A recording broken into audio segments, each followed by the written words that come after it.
আমি যখন ছোট ছিলাম খেলতে যেতাম মেঘের দলে। একদিন এক মেঘ বালিকা প্রশ্ন করল কৌতূহলে, এই ছেলেটা নাম কি রে তোর? আমি বললাম ফুসমন্তর। মেঘ বালিকা রেগেই আগুন, মিথ্যে কথা, নাম কি অমন হয় কখনো?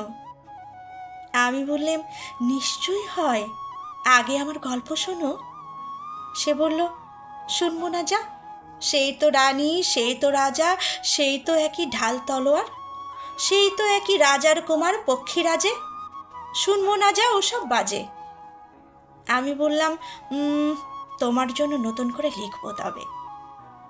সে বলল, সত্যি লিখবি? বেশ, তাহলে মস্ত করে লিখতে হবে, মনে থাকবে? লিখে কিন্তু আমায় দিবি। আমি বললাম, তোমার জন্য লিখতে পারি এক পৃথিবী। লিখতে লিখতে লেখা যখন সবে মাত্র 2-4 পাতা, হঠাৎ তখন ভূত চাপলো আমার মাথায়।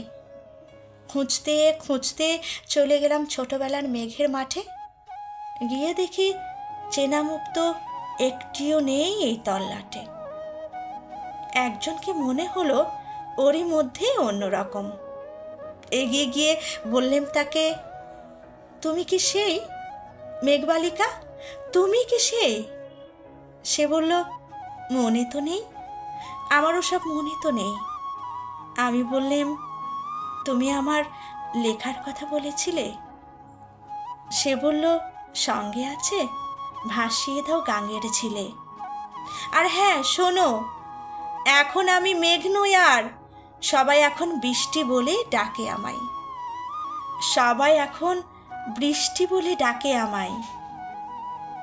বলেই হঠাৎ এক পশলায় চুল থেকে নখ আমার পুরো ভিজিয়ে দিয়ে অন্য বৃষ্টি অন্য বাদল সঙ্গে নিয়ে মিলিয়ে গেল খরস্রোতায়, মিলিয়ে গেল দূরে কোথাও, দূরে দূরে। বৃষ্টি বলে ডাকে আমায়, বৃষ্টি বলে ডাকে আমায়। আপন মনে বলতে বলতে আমি কেবল বসেই রইলাম, ভিজে একসা কাপড় জামাই, গাছের তলায় বসেই রইলাম। বৃষ্টি নাকি মেঘের জন্য। এমন সময় অন্য একটা বৃষ্টি আমায় চিনতে পেরে বলল, তাতে মন খারাপের কি হয়েছে? যাও, ফিরে যাও, লেখো আবার। এখন পুরো বর্ষা চলছে, তাই আমরা সবাই এখন নানান দেশে ভীষণ ব্যস্ত। তুমিও যাও, মন দাও গে তোমার কাজে। বর্ষা থেকে ফিরে আমরা নিজেরাই যাব তোমার কাছে। এক পৃথিবী লিখব বলে ঘর ছেড়ে সেই বাইরে গেলাম, ঘর ছেড়ে সেই ঘর বাঁধলাম গহন বনে, সঙ্গে শুধু কাগজ কলম।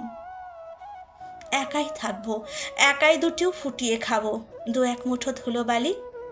যখন যারা আসবে মনে তাদেরই লিখব, লিখেই যাব এক পৃথিবী 100 রকম স্বপ্ন দেখার সাধ্য থাকবে সেই রূপকথায়।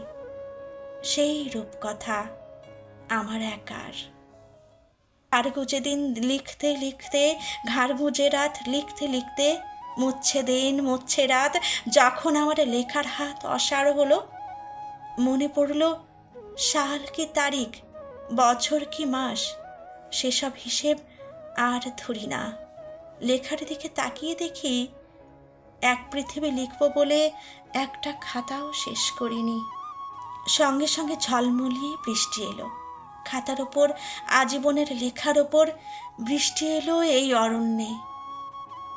বাইরে তখন গাছের নিচে, বাইরে তখন গাছের নিচে নাচছে ময়ূর আনন্দিত। এ গাছ ও গাছ উড়ছে পাখি, বলছে পাখি এই অরণ্যে কবির জন্য আমরা থাকি। বলছে ওরা কবির জন্য আমরা কোথাও, আমরা কোথাও, আমরা কোথাও হার মানিনি। কবি তখন কুটির থেকে তাকিয়ে আছে অনেক দূরে, বনের পরে, মাঠের পরে, নদীর পরে, সেই যেখানে সারা জীবন বৃষ্টি পড়ে, বৃষ্টি পড়ে, সেই যেখানে কেউ যায়নি, কেউ যায় না কোনো দিন। আজও সে কবি দেখতে পাচ্ছে সেই দেশে, সেই ঝর্ণা তলায় এদিক ওদিক ছুটে বেড়াই সোনার মোড়া মেঘ হরিণী, কিশোর বেলায় সেই হরিণী।